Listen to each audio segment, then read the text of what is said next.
We built great new dams which brought the miracle of electricity to millions of our people. These were some of our accomplishments, but there were others not so creditable. We turned our backs on the League of Nations. We passed the Tariff Act to set a higher wall of isolation around us. We encouraged lawlessness with the farce of prohibition. But in spite of these mistakes, we never had a thought of losing our free institutions. John Q. Public still ran the country. He had his choice of voting for Dewey, Willkie, Roosevelt, or anybody else. In Germany, they had the choice of voting for Hitler, Hitler, or Hitler.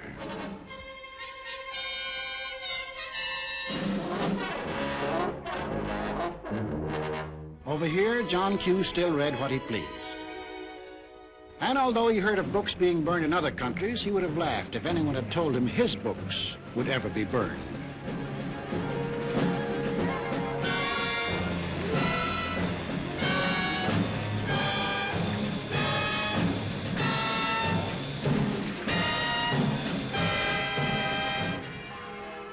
And on Sunday, if he felt like it, John Q. went to any church he pleased.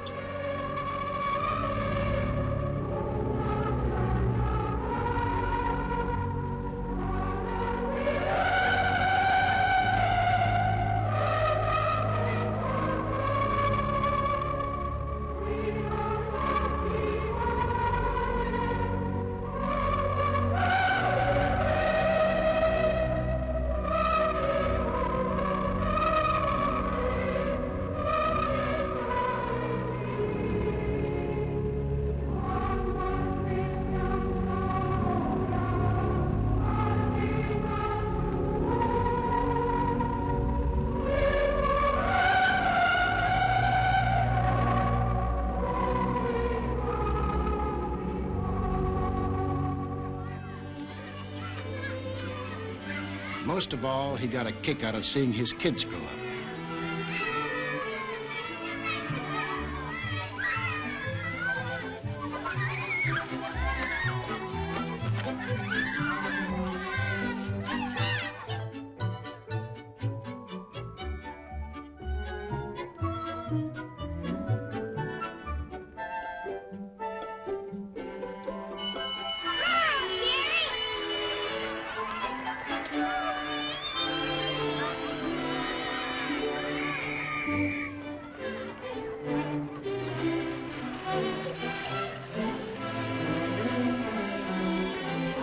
The average American was quite unconscious of the fact that some people had this in mind for the little John Q's. Richtig, hier mehr, Jung. Wollt ihr auch so da?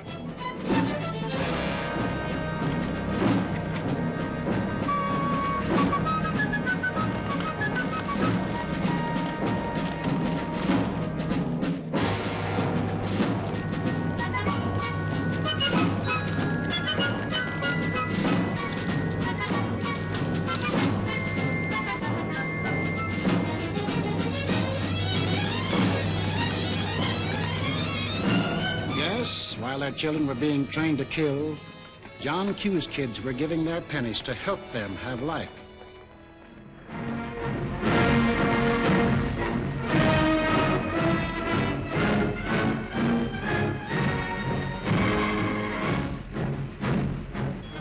And when we saw these men in the newsreels, quite often we laughed. To us, they looked like characters in a musical comedy.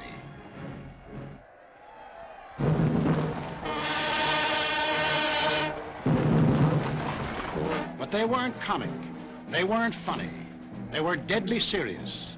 They were out for world conquest. And what made it doubly serious was that there were 70 million Japanese, 45 million Italians, and 80 million Germans, all hopped up with the same idea. Deutsches Volk, hilf dir selbst! Jeder soll helfen! Their leaders told them that they were Supermen, Herrenvolk, the Nazis called it. The master race, destined to rule all other peoples on Earth. Take a good look at these humorless men. These were to be the rulers of the ruling race. Leben, auch ihr bürgerliches Dasein ist gesichert in diesem nationalsozialistischen Staat. Obey us blindly, and you will attain your rightful place in the world. All other people will be your slaves. That's what they promised them. That Americans, Chinese, Russian, South Americans, all free peoples would work for them and make them rich. And how they ate it up.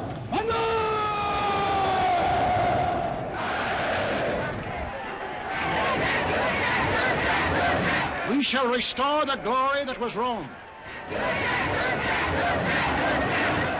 Today we rule Germany. Tomorrow the world. The Pacific is ours. It was inevitable that these countries should gang up on us. The little fellow is our pal, Kurosu, who smiled his way into our hearts in December 1941. Here he and his friends are busy carving up the world in advance, staking out their claims. Take a good look at these claims. Here was the Italy that Mussolini took over in 1922. And almost his first act was to tell the Italians they were the rightful owners of Corsica, Nice, Savoia, Albania, Tunisia, Ethiopia, and a land corridor linking it with Libya. Later on, he had an even bigger dream. The old Roman Empire as it existed nearly 2,000 years ago. To dominate all the lands adjoining the Mediterranean. Mare Nostrum, our sea, they called it, just as the ancient Romans did. As for the Japanese, they had some ambitions too. By 1920, they had grabbed off Formosa, Korea, and the southern half of the island of Sakhalin. Then Baron Gishi Tanaka, the prime minister, carefully set down Japanese aims in a document called the Tanaka Memorial. It was presented to the emperor July 25th, 1927.